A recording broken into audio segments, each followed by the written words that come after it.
अस्सलाम वालेकुम जी, मैं हूं हसनैन बासी और आप देख रहे हैं मेरा YouTube channel current affairs with Hasnain. आज हम बात करेंगे पंजाब हुकूमत के एक इक़दाम पर जो उन्होंने जिसका कल फ़ैसला किया और बताया कि 100 यूनिट या उससे कम जो भी बिजली इस्तेमाल करेगा पंजाब के अंदर, तो उसको पंजाब हुकूमत जो है वो खुद अपने ख़जाने से उसका बिल पे करेगी, या इन अदर वर्ड्स उसका बिल जो है वो फ्री होगा, मतलब वो फ्री बिजली इस्तेमाल करेगा। मैं ये पूछना चाहता हूँ आप लोगों से भी, मेरा सवाल है कि क्या हमारा मुल्क इस पोजीशन में है कि हम इस तरह की सब्सिडीज़ दे सकें।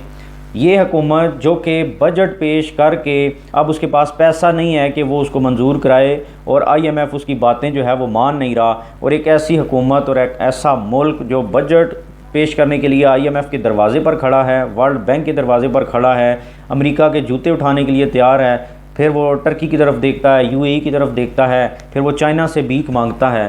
क्या ये मुल्क इस तरह की सब्सिडीज़ देने का हामिल हो सकता है? क्या हमारे पास इतने पैसे हैं? अगर आपके पास इतने पैसे हैं इस तरह की सब्सिडीज़ देने के लिए, तो फिर आप IMF और वर्ल्ड बैंक के पास क्यों जाते हैं? वहाँ पर जाने की क्या ज़रूरत थी आपको? और फिर एक और चीज़ ये है, यही काम जब पिछली हुकूमत ने किया, इमरान खान साहब की हुकूमत ने, कोरोना के दौरान, तो ये लोग तनकीद कर रहे थे कि ये क्या कर रही है हुकूमत, पैसे नहीं है इनके पास और ये खसारा जनरेट कर रहे हैं, और ये कहाँ से लाएंगे पैसे और ये कैसे मैनेज करेंगे। आज जबकि उस वक्त तो फिर ज़रूरत थी, क्योंकि पूरी दुनिया के अंदर ये काम किया जा रहा था और हुकूमतें जो है किसी न किसी तरीके से रिलीफ पैकेज के ऐलान कर रही थी। मतलब अमेरिका जैसा मुल्क $12 बिलियन का ऐलान कर चुका था उस वक्त, और हमारे पास तो पैसे ही नहीं थे, और छोटा मोटा पैकेज का ऐलान किया उस वक्त हुकूमत ने। और उस वक्त तो ज़रूरत थी क्योंकि कारोबार नहीं था, ये पाबंदियाँ थी, मार्केट्स बंद थी। आज जब आपके पास पैसे नहीं हैं और आप बजट पेश करने के लिए आपने 9,500 अरब का बजट पेश किया और आपके पास 250-300 अरब का खसारा है, और एक तरफ आप पेट्रोल महंगा करी जा रहे हैं, फिर बिजली के ऊपर हर महीने हर 15 दिनों बाद आप जो है वो 7 रुपये, 8 रुपये, 10 रुपये फ़ी यूनिट महंगी करी जा रहे हैं। अभी जो है लास्ट टाइम जब आपने महंगी की तो बिजली 15 से आप 24 रुपये फ़ी यूनिट तक ले गए हैं। तो क्या आपके पास इतना पैसा है कि आप ये इस तरीके के काम करें? मतलब हमेशा ही ऐसे काम क्यों करने होते हैं इन हुकूमतों ने कि इन्होंने वो अपना सियासी फ़ायदा उससे जोड़ा हुआ होता है। मतलब कभी तो यार ऐसे काम कर लिया करो कि जो मुल्क के फ़ायदे में हों, और ऐसे फ़ैसले किया करो जो कि लॉन्ग टर्म फ़ायदा दे सकें मुल्क को। इस हुकूमत का ये वतीरा है कि 2013 से 18 तक भी इन्होंने यही काम किया कि 1000 अरब रुपये सब्सिडी दे दी बिजली की मद में। उस वक्त तो ऑयल एंड गैस भी इतने महंगे नहीं थे। और एक और बात बताऊं कि यही लोग हैं जिन्होंने मुल्क को इस ऑयल एंड गैस के ऊपर बिजली पैदा करने पर इस डायरेक्शन में डाला है, जिसकी वजह से आज हम ख्वार हो रहे हैं, और आज तकरीबन 60% हम अपनी एक्सपोर्ट्स का हिस्सा ऑयल और गैस को इंपोर्ट करने पे खर्च कर देते हैं, जो कि फिर हम बिजली जनरेट करते हैं।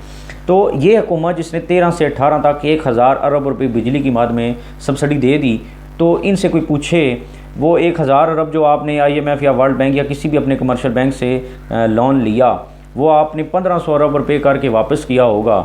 जब उस वक्त आपने मतलब देखें 1000 अरब रुपये अगर इन्होंने सब्सिडी दी तो ज़्यादा से ज़्यादा कितना 100 रुपये पर बिल जो है इन्होंने सब्सिडी दे दी होगी।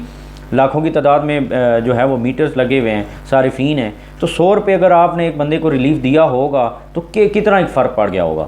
और फिर आपने वो 1000 अरब जो है, अगर आपने 100 रुपये एक बिजली के बिल पे रिलीफ दिया तो आपने 300 रुपये वापस लेके वो रिटर्न बैक किया होगा। मतलब सोने पे सुहागा ये है कि वो 1000 अरब रुपये जो आपने सब्सिडी दे दी और अपने उस एक छोटे से टाइम के लिए आपने रिलीफ दिया, और वो ना होने के बराबर था, और सिर्फ क्या किया कि अपने सियासी फ़ायदा हासिल करने के लिए आपने ये काम किया। वो पैसा आप डैम बनाने के ऊपर नहीं लगा सकते थे। दयामर ब्याशा डैम जो है 2018 तक उसका तखमीना 1400 अरब रुपये था।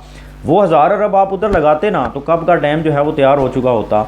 कब की वहाँ से आज जो आप 14 से बढ़ाकर 24 रुपये फ़ी यूनिट आप ले गए इलेक्ट्रिसिटी की कॉस्ट जो है पर यूनिट, वो अगर आप उस डैम पे लगाते तो वो 3 या 4 रुपये फ़ी यूनिट पड़ती। क्या हमें वो 100 रुपये जो आपने सब्सिडी दी वो ठीक थी, या वो 3 रुपये फ़ी यूनिट आज हम हासिल कर रहे होते वहाँ से तो वो ठीक था? मतलब वो एक डैम जो 4500 मेगावाट आपको दे सकता था, और आज शायद वो 1400 अरब से बढ़कर उसकी क्योंकि रुपये की वैल्यू गिर गई है, तो वो 2000 अरब तक उसका जो है वो ख़र्च बढ़ चुका हो या उसका तखमीना पहुँच चुका हो।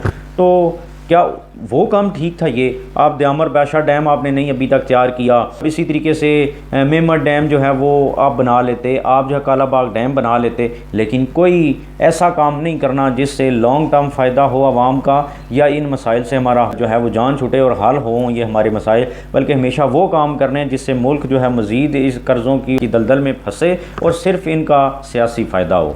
अब आवाम को ये चीज़ समझ जब तक नहीं आएगी कि ये लोग सिर्फ अपने सियासी फ़वाइद के लिए काम करते हैं। अब ये काम क्यों किया गया कि हो सकता है अगले 2-3 महीने के अंदर इलेक्शन कॉल कर दिए जाएं, तो फिर आवाम पूछेगी कि तुम लोग आए थे तो तुमने किया क्या है। तो अब ऐसे काम किए जा रहे हैं कि अगर हम जाएंगे जब आवाम में जलसे करेंगे तो फिर हम कहेंगे हमने रिलीफ दिया, इन मुश्किल हालात में भी हमने जो है वो 100 यूनिट वाले को 2400 रुपये का रिलीफ दिया और ये किया और वो किया। और हमें ये पता होना चाहिए कि ये जो 2400, अब एक तरफ ये कहते हैं हम डिफ़ॉल्ट के करीब खड़े हैं और दूसरी तरफ सब्सिडियाँ दे रहे हैं जबकि आपके पास पैसे नहीं हैं।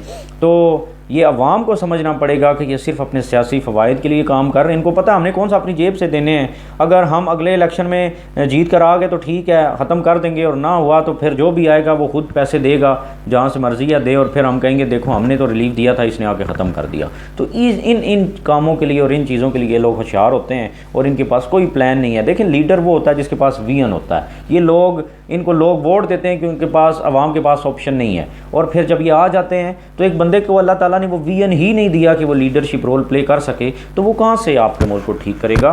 काइंडली इन चीज़ों पर फोकस करें, इन चीज़ों को सोचें कि हम किन लोगों के पीछे खड़े हैं और ये क्या कर रहे हैं मुल्क के साथ, तो फिर हम जो हैं वो किसी सीधी डायरेक्शन में पहुँच सकेंगे। अदरवाइज़ अगर इस वक्त हम ये सारे कह रहे थे कि हम डिफ़ॉल्ट के करीब थे और बहुत मुश्किल से हमें जो है पैकेज मिला, हम डिफ़ॉल्ट से बच गए हैं, तो अगर अब भी डिफ़ॉल्ट नहीं हुए तो फिर अगले 5 साल में डिफ़ॉल्ट हो जाएंगे। वो फिर टाइम दूर नहीं है जब तक इन लोगों से हमारी जान नहीं छूटेगी, हम लोग कभी भी बेहतरी की तरफ नहीं जा सकते। तो ये थी हमारी आज की वीडियो।